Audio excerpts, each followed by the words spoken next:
Hi guys, it's Aegis here.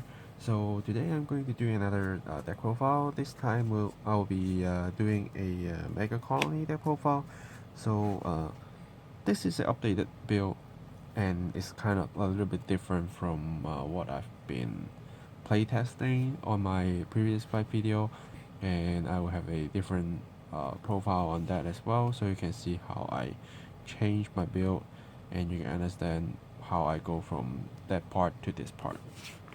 So without further ado, let's talk about this updated version. So Cardfight Vanguard, I'm running the new SP since I bought myself SP pack, and that's why trying to use the shiny one.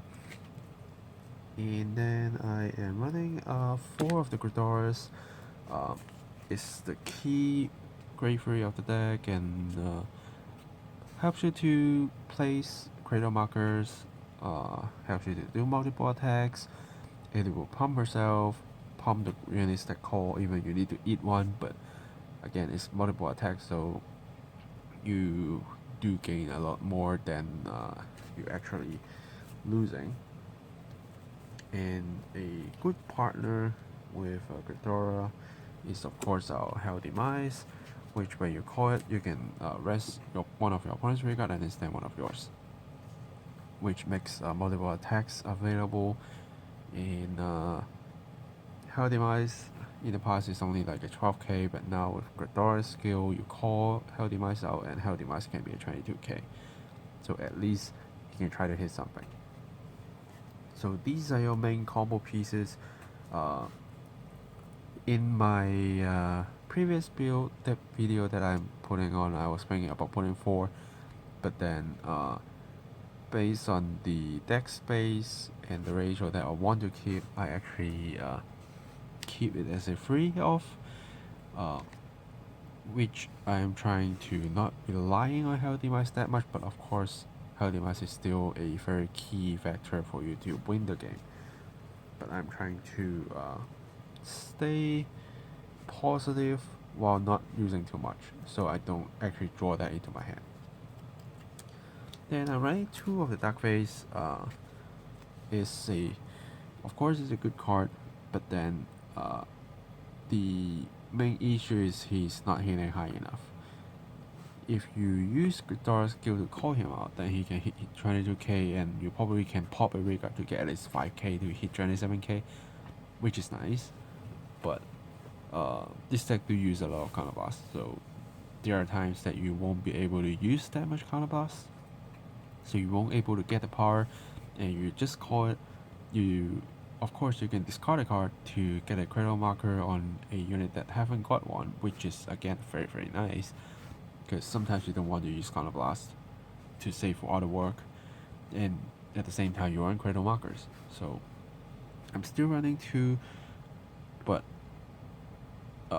most of the time I still want to ride my Gredora, so Gredora is a max out, and he will just stay at 2. Whenever I use him. And I'm running 2 of the Gunning Colio.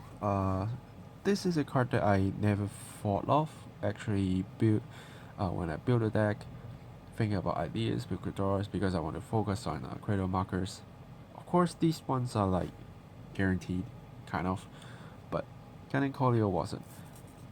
So what Gunning Colio helps in this deck is enables you to do a little bit of a game plan change, because Gunning Colio doesn't use any counterblast at all, and as long as you ride him as a second ride, or as long as you have a grade 3 in your soul, you can do a little bit of card restrictions, and Gunning Colio can help you to gain more drive, which means you can have more cards in hand just by riding it, and you get a protect, so you don't lose any hand size and you're actually gaining more. So it's a good backup, but if you are not facing clans that are going to make you in trouble, or you don't need card restriction to win, then you can just call Gunning Colio out with Gredora and just do a multiple attack, so that won't hurt you at all. And the next card I'm running is 2 Psycho Mantooth. So this card is also a star of the deck. I put 2 in my testing build, and I'm still keeping 2. So what he does is he counterblast 1 and soul blast 1 to ditch your opponent's top deck, and he will get 10k for sure.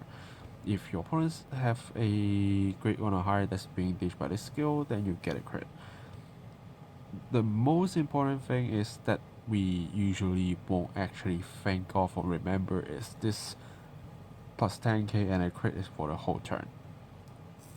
Now, in the past, during the battle phase, unless you play premium, if you're like only playing standard, most of the time you only to attack him with once because we don't have stand triggers, and we can't call Hell Demise during battle phase most of the time, I think. At least not from what I can remember. But now with Gredora here, we can actually stand our Sacramento with Hell Demise, and we can use the skill again because it's not a once per turn skill. Then you can still gain another 10k and another crit for like 32k free crit attack, and depending on triggers, he can be a lot bigger, which your opponents will need to kind of protect themselves from this attack, or if they don't have enough guard, you might just win there. So Gunning Colio is a game change plan of a win con. Hell Demise and Psychomantive is your like beat stick. So just make sure you keep them alive. You can even just call him out. You don't need to use Gredora's skill to call, but in the game that I showed you before, which again I will link in the description below, Psychomantive actually helps me turn the game over. Like when I was facing 2 damage through my opponent's 0 damage, and then I just used him to suddenly hit for 3 damage and trying to flip the table off. And like when he can hit 32k, sometimes when your opponents just drop all their hands already, they can't guard it. So another win con. Also, don't forget that when you ride on Sacramento, you can make your opponents to ditch a card, and then for each grade that has, then your Vanguard will get 5k. So even if you ride Sacramento first, do some early rush, and then ride your Gredora, you can still got to ditch the hand, maybe get some power up, and hit from there, maybe get some triggers, have fun. So entering grade 2s, I'm running 4 the sticky bolus. Mainly I'm not looking at her searching Darkface's skill, even though look at top 6 to find 2 is really great. But you can't get your Sacramento, you can get your Colio, and of course you don't want to get your Hell Demise, but like same possibility you can't actually pick it up. So of course, if you get a chance to search, try to get them into your hand so you can just keep rewriting to get your protects. But the most valuable skill she has is the Soul Blast one. If there's each cradle markers will get 6k on sticky bolus, and if you go to 20k, which is success, then you can draw a card, and it's not once per turn. So another card that you can combo with Hell Demise when using Gredora to restand and do multiple things, so you can draw again, like Soul Blast 2 to draw 2 cards. So still very helpful, because after switching into Gredora, if you're not like riding Gun and Colio that much, you don't earn the hand advantage that much right now. More on the field control, more on the multiple attacks pushing your opponents. Then sticky bolus can help you get a little bit card back.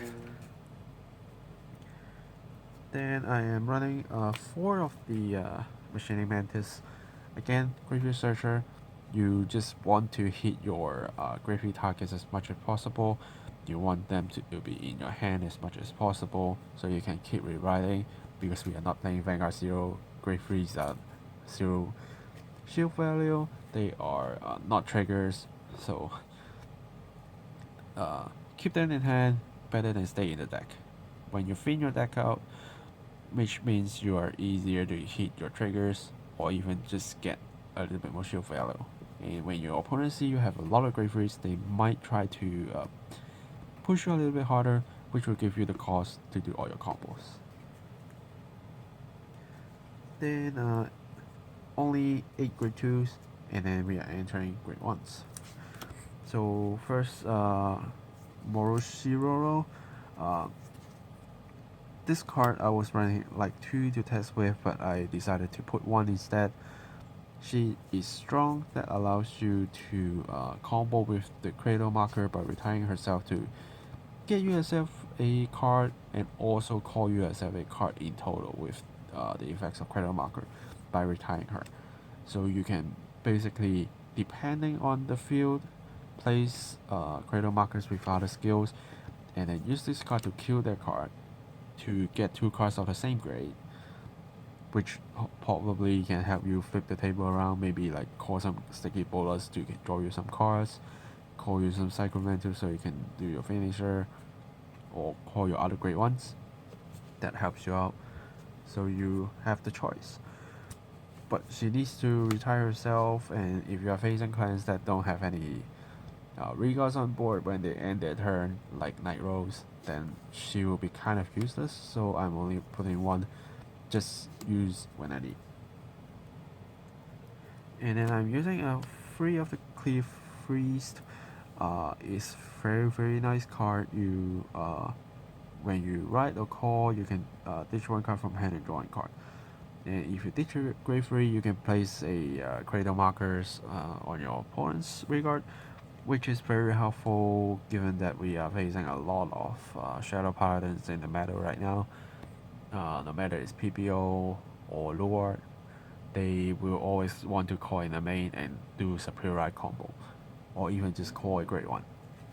So by having her early game, you can place cradle markers and seal the mains unless they draw another 1, which is less likely even though they will play 4, but if you can block that once, then at least they can just simply gain the advantage and you might be able to slow their gameplay, which is very important. And you get to ditch 1 card and draw 1 card, so sometimes if you really got a bad hand, or if you don't have your grade 3, you don't have your grade 2, then at least you have an extra chance to do some exchange and see if you can get there. And then another star of the deck, Butterfly Officer. We always have a way to put Butterfly Officer in the deck in Megacolony, but now this card shines a lot more better because you use a lot of Counterblast, you use a lot of Soul Blast, and you do have a little bit of power gain, but sometimes you want a little bit of adjustment. So Butterfly Officer here help you to gain the 10k, allows you to counter charge, and since you rest this unit, so you can just simply also kill him with Gredora to call another unit out if you lack of units. So basically you won't waste anything with using Butterfly Officer. And 10k, if you're sticky bowlers, you just need to find whatever the boosts are. Then even if your opponents have no cradle markers or don't like have anything on the field, so you can't get the power pump, you can get 10k from here, and you just maybe call a trigger, and you can just Soul Blast 1 and draw 1 card. So very helpful. And your Psycho Mantle can get another 10k to be a little bit more scary, because gaining crit to keep swinging is really crazy, and if you like do it twice and use Butterfly Officer, you can hit for like 42k, and then depending on what card is stitched, then you might actually get 1 crit to crit extra, which is very helpful. And I'm running 2 of the Hopper. Still find it very useful, even though he eats up your soul, but he can help you to counter charge, like when you're getting some kind of a damage denial from your opponent, or maybe they only give you 1 damage, so you can't do a lot of things. Then you can use a Hopper to help you to adjust the counter blast, so at least you can kind of have 2 counter blasts to use if your opponents just give you 1, or if they give you none, then at least you can have 1 counter blast to do a lot of things, which is helpful. And the 6k helps because you don't need to rest the Hopper, so you can just give your sticky bowler 6k and boost with it. Then it's already 23k, so hit key numbers also reach 20k plus, so you can draw a card. So I still find hopper, very useful here, and I probably won't drop in game anytime soon. Then I'm running 2 of the Grade 1 PGs because I'm able to run cradle markers right now, so I can place on Grade 1s like my mains, then I can just pop them off, or if my opponents just pop them off themselves, I can just search myself a PG, because most of the time my opponents won't be calling Grade 0. Then I just need to find a way to get my PGs, and Grade 1 PGs is better this time so that I can search it. And even if I got a very bad hand and I need to write my PG, I can still draw an extra card and ditch one, which helped me to try again, like clear freeze to do a bit of cycling if I need to, so I can easier to get the targets. Then talking about triggers, I'm running 7 crits here, and 5 draws, and 4 heals. Since I'm running 2 of the Grade 1 Sentinels, so I'm only running 2 here, which I use the 5k draw triggers to cover up, and able to use it as a cost board, maybe like the OG Darkface, maybe on any PGs, so I can just feel free to drop them, and I can even just place them behind as a booster, because they have 5k shield, so I won't matter. I don't care that much, so I can just simply call them out and boost and fight, which I think is helpful. But some people are actually cutting one of the draw PG out for a 30k shield, which is an extra crit, and this is something that you can try. If you want to, I will try that as well, but for now I will stick with a little bit more PG with more draws, so I can easily get my pieces and stay the game a little bit longer. Yeah, so that's it for this deck list, and let's go into how we can pilot this deck. Okay, so let's talk about how you pilot this deck.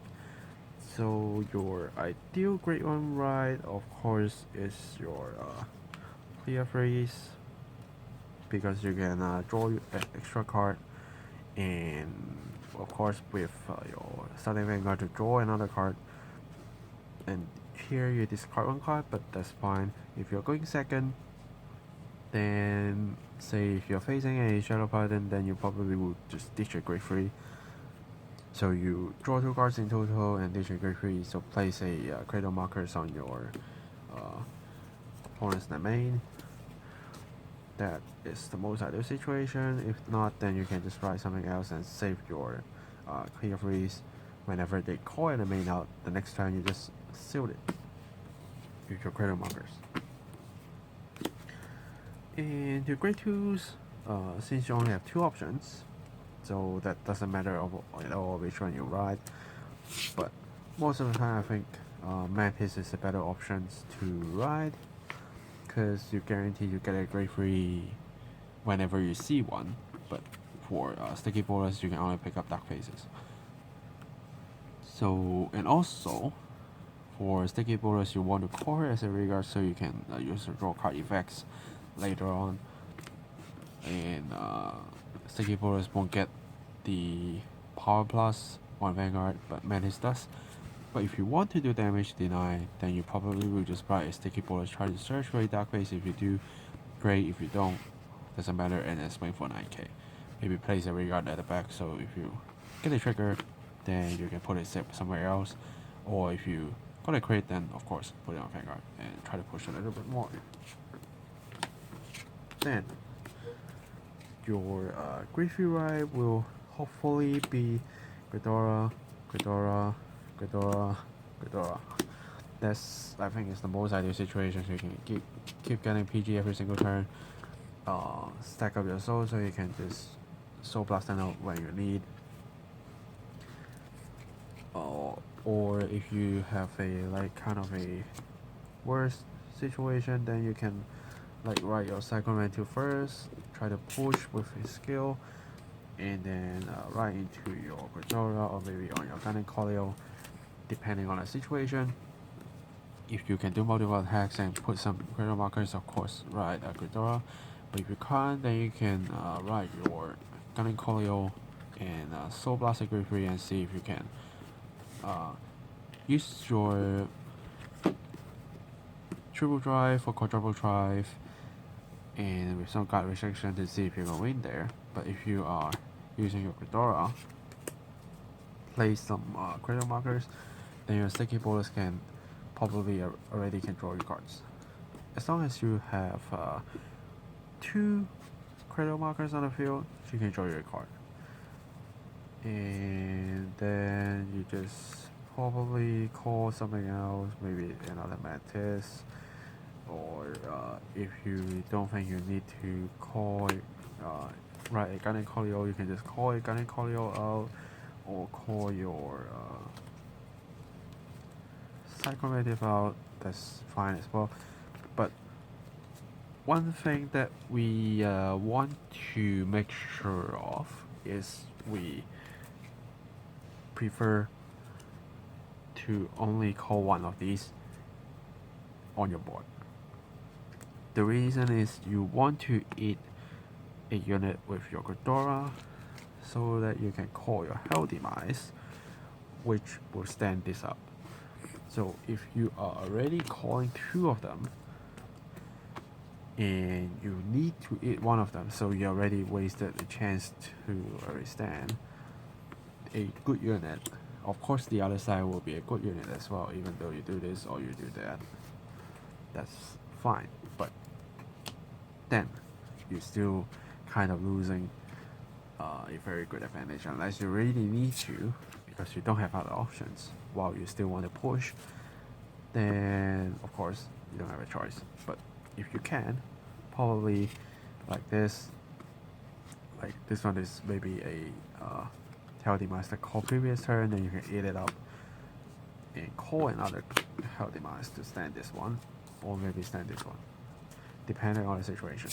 So if your opponent is at like 4 damage, then and the hand size is small, of course use Psychomantive to try to get crit and attack 2 times, and your Gredora may try to get a crit because I'm running 7 crits, so there's still a very big chance.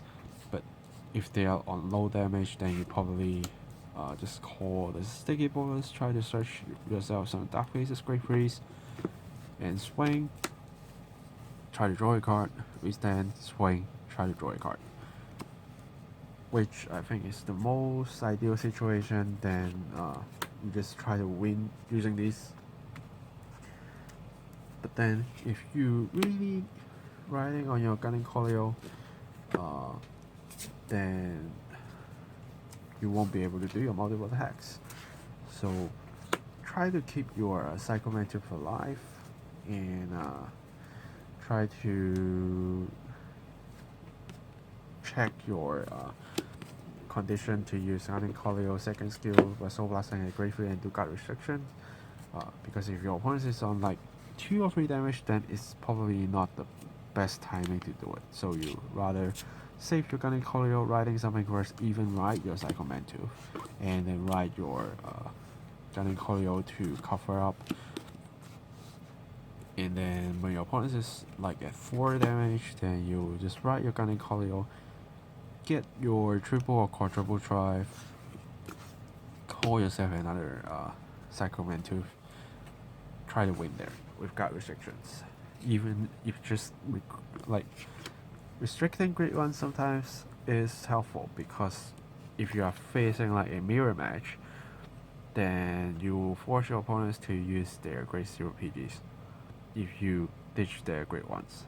Because like me, I'm running 2 of the Great Ones PG, and sometimes if I got ditch my Great Ones, so I can't guard with Great Ones, and I only have Great One PGs, then that might ruin the game, which might happen. So yeah, but that's basically how you should make your choices and see how further you can win there. And even if you need to write your Gunning Colio, you can still get cradle markers through this Darkface you can still get cradle markers with your clear freeze, so your sticky bowlers can still probably draw you a card, and your moisture roll can still try to have you search something. And once you place cradle markers, you can use Darkface skill to kill some units, which is in the past with Megacolony we actually can't do that when we see something very scary, and we can't actually pop it off. Even like the Link Joker Grade 4, yes, they can recall that unit out, but let it stay on the field is even more crazy, and it's more harsh for you. So giving a chance to place a cradle marker there and kill it, even though you can't search because you don't have a grade 4, but you can still get like 20k from the grade 4, which is helpful. And if for some reason your opponents play the other grade 3s or grade 2s that you feel annoying, or maybe they have something stay at the back row that you can't attack it, Darkface can help you clean it up. But you just need to make sure you know what you're doing. Place cradle markers from time to time. You don't need to like place on all 5. It's not that necessary, but if you can do that, then of course your opponents will need to like place a lot of units to replace the board while you gain a card advantage, which is very nice as well. Yeah, so I think that's it about what you should take care of. But if you have any further questions, feel free to drop them in the comments below. As long as I see it, I will just reply them. So yeah, that's it for this deck profile. Thanks for watching, guys, and I will see you guys in the next video. Signing off.